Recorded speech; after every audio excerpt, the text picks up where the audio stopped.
Bonjour tout le monde, j'espère que vous allez bien. Aujourd'hui, j'aimerais partager avec vous une expérience de vie. En 1995, je suis allée à New York pour un voyage d'études.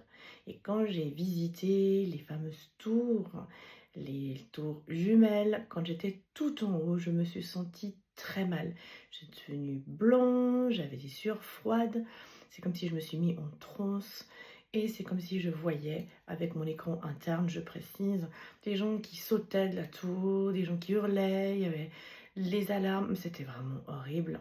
Et vraiment l'impression que tout s'écroulait de cette manière-là.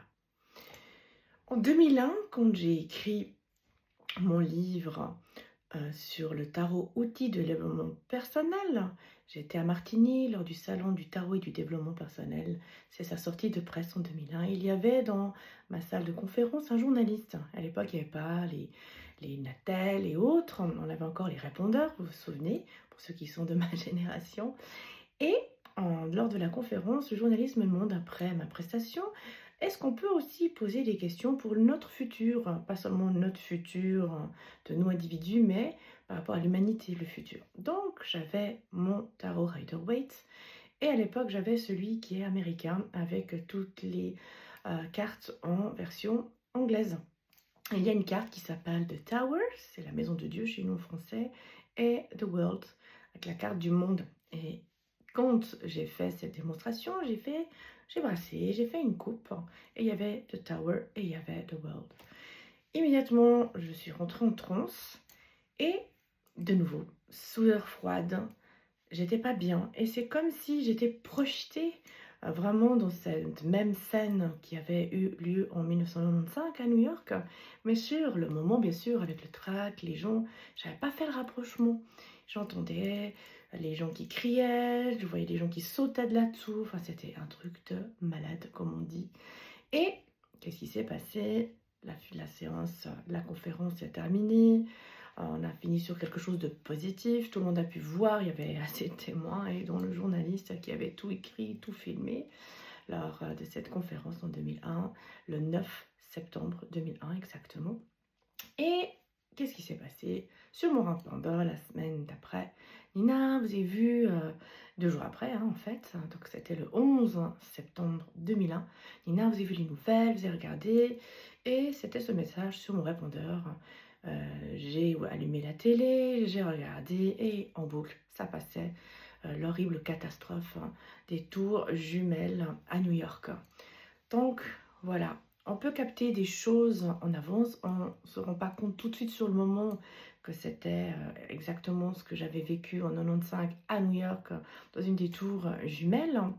Mais c'est vrai que après, avec tous les témoignages, heureusement qu'il y avait justement les gens sur place dans ma conférence, le journaliste, c'est pour vous expliquer un petit peu, partager avec vous une expérience de vie, comment peut se passer un flash. Très important concernant les flashs, j'en ai, oui, depuis toute petite, mais c'est pas sur commande. Pour moi, c'est pas du tout sur commande. C'est pour ça que je me sens plus tarologue. Pour moi, j'ai besoin de mon support tarologue. Après, oui, je vois les auras depuis la naissance, c'est vrai, mais j'aime mon support. Pour moi, je suis une tarologue et j'ai besoin de mon support. C'est aussi ma sécurité. Et de cette manière, en tirant les tarots, je peux le faire pour moi, je peux le faire pour ma famille, je peux le faire à distance, je peux le faire partout. C'est un support qui fonctionne vraiment, c'est juste magique, franchement. J'ai commencé à tirer le tarot, j'avais 6 ans, j'en ai 55 révolus maintenant, il ne m'a jamais trompé, il m'a toujours accompagné justement.